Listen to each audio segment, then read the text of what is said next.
श्री मात्रे नमः। ये रोज वाग देवताओं ने तैयार किए हुए ललिता सहस्रनामों को प्रकट करने के लिए माँ ने एक सभा आयोजित की है। ये सभा कहाँ हो रही है? तो यह मणिद्वीप में चिंतामणि गुहा में हो रही है।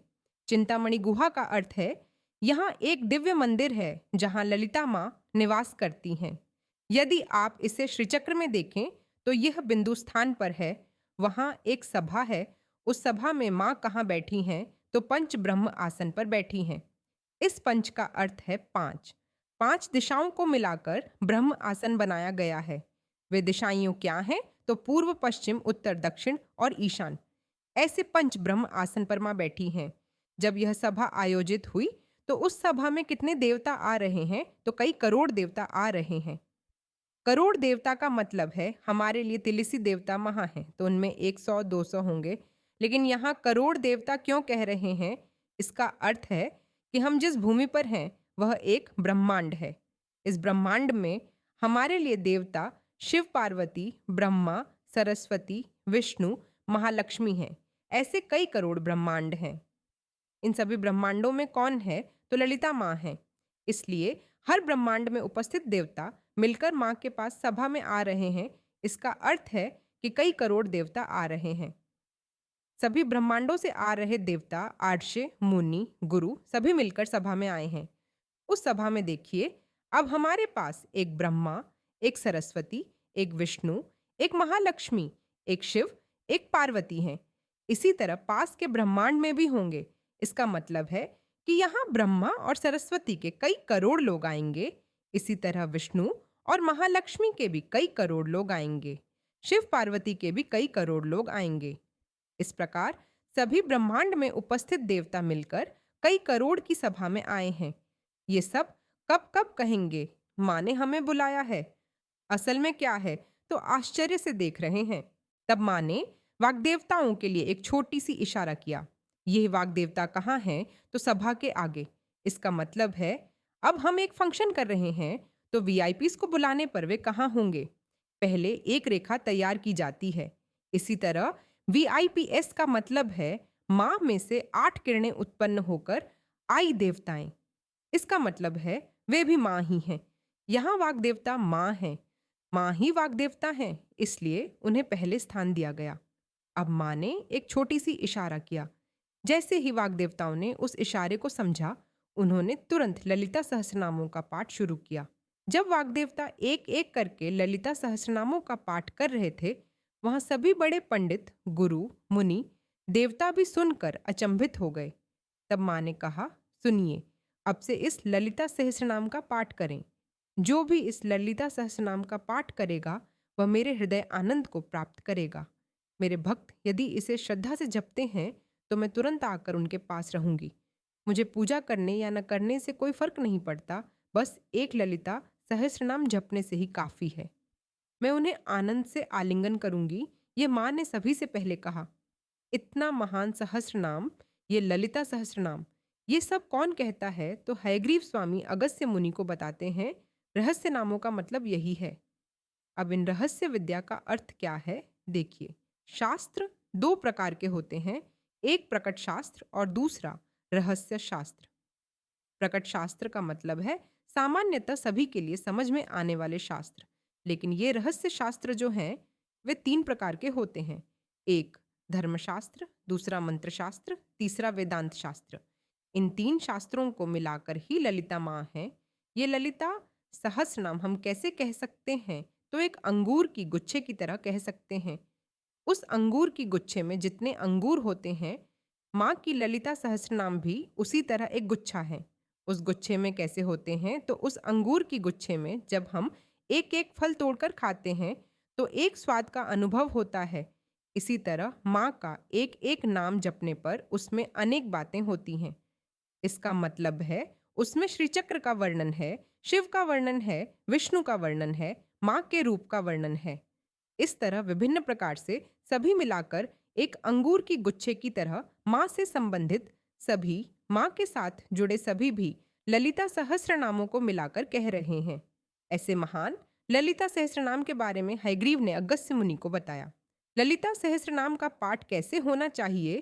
तो ललिता सहस्रनाम का पाठ करते समय जो उसे चाहिए उससे ज्यादा उसके मन को वास्तव में जो आवश्यक है वह माँ देती है। इसलिए जब पढ़ते हैं ये कब समाप्त होगा, ऐसा हम नहीं सोचते। ऐसे ही जब हमें पढ़ने की इच्छा होती है तो तुरंत पढ़ना बंद कर दें। लेकिन जो लोग ललिता सहस्त्रनाम पढ़ते समय बार बार पढ़ने की इच्छा करते हैं, उनके लिए माँ की भक्ति का आरंभ होता है। जब भक्ति शुरू होती है तो माँ के प्रति प्रेम उत्पन्न होता है। जब ऐसा प्रेम उत्पन्न होता है तो हम माँ के करीब पहुंच जाते हैं। ऐसे में हम ललिता सहस्त्र नाम का पाठ करते हैं। ये सभी बातें हायग्रीव स्वामी ने अगस्त्य महर्षि को कही थीं। ओ अगस्त्य, यह सहस्त्र नाम कोई कहानी नहीं है। इसमें जो देवी के नाम हैं वे मंत्र, यंत्र, तंत्र के रहस्यमय स्वरूप हैं। यदि हम इन नामों का श्रद्धा के साथ पाठ करते हैं तो हम माँ के प्रति प्रेम का अनुभव कर सकते हैं। जब यह प्रेम उत्पन्न होता है तो हम इसे छोड़ नहीं सकते। भले ही हम छोड़ने की कोशिश करें, माँ हमें नहीं छोड़ेंगी। ये नाम कितने महान हैं।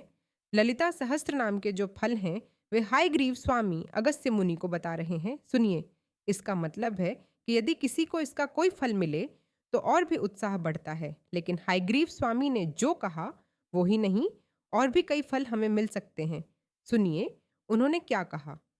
जो लोग ललिता सहस्त्र नाम का पाठ करते हैं उनके लिए जो फल मिलते हैं वो कितने महान हैं। सुनिए, अनेक जन्मों तक गंगा नदी और सभी तीर्थों में स्नान करने का फल, काशी नगर में करोड़ों लिंगों की प्रतिष्ठा का पुण्य प्राप्त होता है, कुरुक्षेत्र में सूर्य ग्रहण के समय करोड़ों गायों का दान करने का फल, करोड़ों बुरे सोने का दान करने का फल, अश्वमेध यज्ञ को करोड़ों बार करने का फल, यदारी में करोड़ों कुएं खुदवाने का पुण्य, दुर्भिक्ष के समय करोड़ों ब्राह्मणों को अन्नदान करने का पुण्य।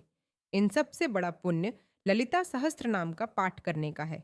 जब हम ललिता सहस्त्र नाम का पाठ करते हैं तो हमें उसमें हर शब्द माँ के लिए समझना चाहिए, हर ध्वनि माँ को पुकारने वाली होनी चाहिए।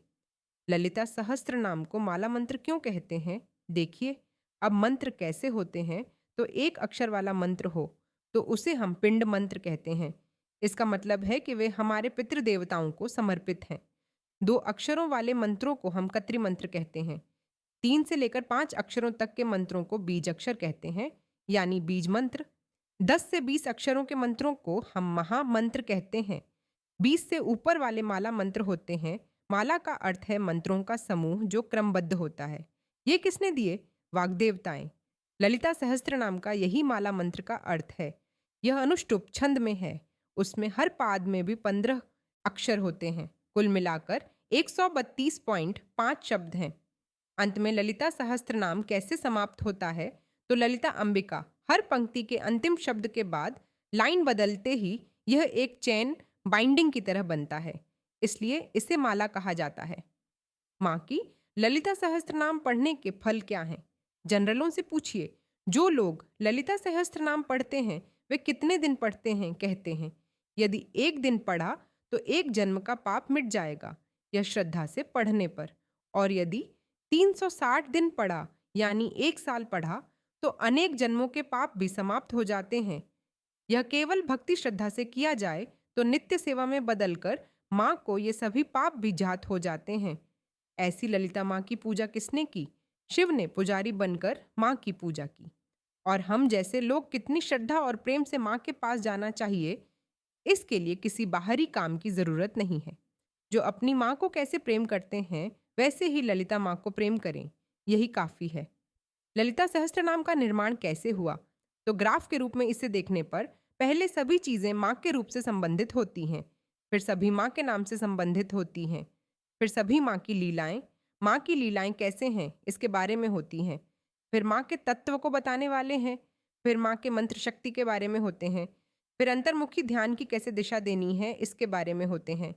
इस तरह एक एक करके ललिता सहस्त्र नाम को वाग्देवताएं पूर्ण करती हैं। वाग्देवताएं यहाँ कितनी सुंदरता से कहती हैं।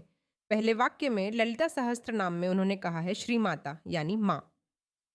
इसी तरह ललिता सहस्त्र नाम का अंत भी ललिता अंबिका से होता है, यानी माँ से शुरू होकर माँ पर ही समाप्त होता है।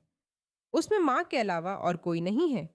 इतनी महान सहस्त्र नामें वाग्देवताएं हमें ही दी हैं। अब आप जब जपमाला उठाते हैं तो पहले से शुरू करके फिर से वहीं पहुंचते हैं।